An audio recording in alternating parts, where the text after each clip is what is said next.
Yang berikutnya adalah money management. Mengelola uang dengan bijak. Banyak bisnis gagal bukan karena tidak untung, tetapi karena tidak bisa mengelola uang. Bisnis bisa untung, namun tetap bangkrut. Kenapa? Karena cash flow tidak terkontrol, pengeluaran tidak disiplin, investasi terlalu cepat, mencampur adukkan uang bisnis dan uang keperluan pribadi. Ini kesalahan fatal bagi seorang pengusaha.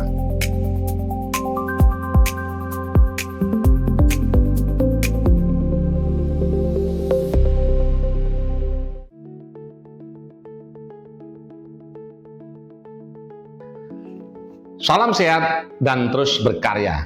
Selamat datang kembali di Decision Room, sebuah ruang berpikir, sebuah ruang keputusan. Tempat kita belajar dan menutup pikiran lama dan membuka pikiran baru. Sahabat Decision Room, dalam perjalanan bisnis banyak orang berpikir bahwa keberhasilan hanya ditentukan oleh modal besar, ide besar, dan relasi besar. Namun kenyataannya bisnis yang bertahan lama dibangun oleh 3 pondasi utama, yaitu yang sering kita ketahui yaitu namanya 3M, yaitu M pertama itu metodologi, yang kedua adalah money management, dan berikutnya adalah mental. Jika 3 ini kuat, bisnis akan stabil, dan salah satu lemah, bisnis mudah runtuh di sini ya. Mari kita bahas satu persatu secara napak bumi dan praktis ya. Yang pertama adalah metodologi, cara berpikir sistematis. Metodologi adalah cara berpikir, cara menganalisa, dan cara mengambil keputusan. Tanpa metodologi, bisnis hanya berjalan berdasarkan perasaan, spekulasi, dan keberuntungan. Padahal bisnis itu harus berbasis data, analisa, dan perencanaan. Konsep ini yang disampaikan oleh Peter Drucker. Beliau mengatakan, what get measured, get managed. Apa maksudnya? Apapun yang bisa diukur, maka itu bisa dikelola. Contohnya, contoh metodologi dalam kehidupan sehari-hari. Misalnya Pak Anton nih, ingin membuka bisnis properti. Jika tanpa metodologi, maka bisnisnya itu ikut teman, ikut tren tanpa analisa. Tetapi dengan metodologi, maka akan melakukan analisa lokasi, analisa pasar, analisa risiko, dan analisa cash flow. Hasilnya pasti berbeda. Karena metodologi ini membuat bisnis lebih aman. Yang berikutnya adalah money management. Mengelola uang dengan bijak. Banyak bisnis gagal bukan karena tidak untung, tetapi karena tidak bisa mengelola uang. Bisnis bisa untung, namun tetap bangkrut. Kenapa? Karena cash flow tidak terkontrol, pengeluaran tidak disiplin, investasi terlalu cepat, mencampur adukkan uang bisnis dan uang keperluan pribadi. Ini kesalahan fatal bagi seorang pengusaha. Konsep ini dijelaskan oleh Robert Kiyosaki. Beliau menjelaskan bahwa bukan berapa besar uang yang kita dapatkan, tetapi bagaimana kita mengelola uang tersebut. Contoh nih, contoh money management ya. Pengusaha mendapat keuntungan 100 juta nih.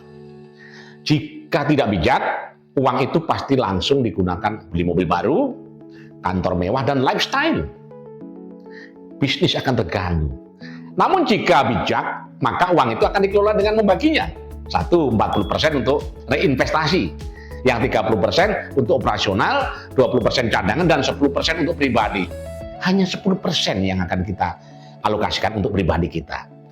Maka bisnis akan menjadi sehat di situ. Yang ketiga, mental. Kekuatan yang tidak terlihat. Bisnis adalah perjalanan mental. Di sana ada tekanan, risiko, ketidakpastian, dan kegagalan. Tanpa mental kuat, bisnis sulit bertahan. Konsep ini dijelaskan oleh Angela Duckworth dalam konsep GRIT. Beliau menjelaskan bahwa kesuksesan bukan hanya karena bakat, tetapi karena ketekunan dan daya tahan mental di sini.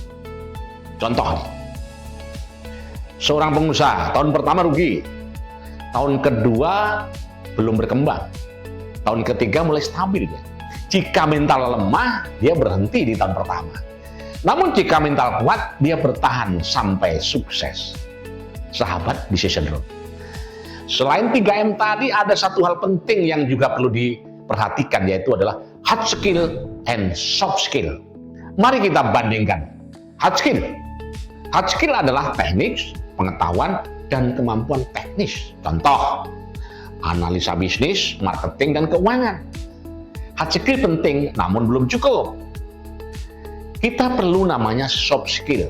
Apa yang tergolong soft skill? Komunikasi, leadership, emosi, dan negosiasi. Dalam bisnis, soft skill sering lebih penting. Karena bisnis adalah tentang manusia, relasi, dan kepercayaan.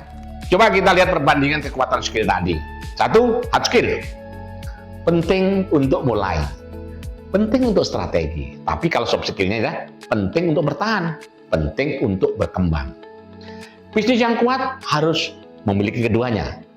Lalu implementasi 3M secara nyata seperti apa? Mari kita gabungkan. Metodologi, money management, dan mental. Contoh nih. Contohnya seorang pengusaha properti. Metodologinya, analisa pasar. Money manajemennya mengatur cash flow. Dan mentalnya bagaimana? Bertahan saat pasar lagi turun. Inilah pengusaha yang kuat. Namun kesalahan umum pengusaha yaitu tanpa metodologi ya bisnisnya spekulasi namanya. Tanpa money management ya bisnisnya bocor. Dan tanpa mental bisnis berhenti. Karena itu 3M harus seimbang. Makanya seorang pengusaha harus memiliki 3M dan menggabungkan antara 3M itu dengan bijak. Bisnis bukan hanya soal ide, tetapi soal sistem. Bangun 3M, metodologi, money management, dan mental. Dan jangan lupa, kembangkan hard skill dan soft skill. Karena pengusaha sukses bukan hanya pintar, tetapi juga kuat secara mental. Dan disinilah Decision Room hadir. Sebuah ruang berpikir, sebuah ruang mengambil keputusan. Saya Kang Awe, sampai ketemu di episode berikutnya. Dan ingat selalu, close and open your mind. Salam sehat selalu.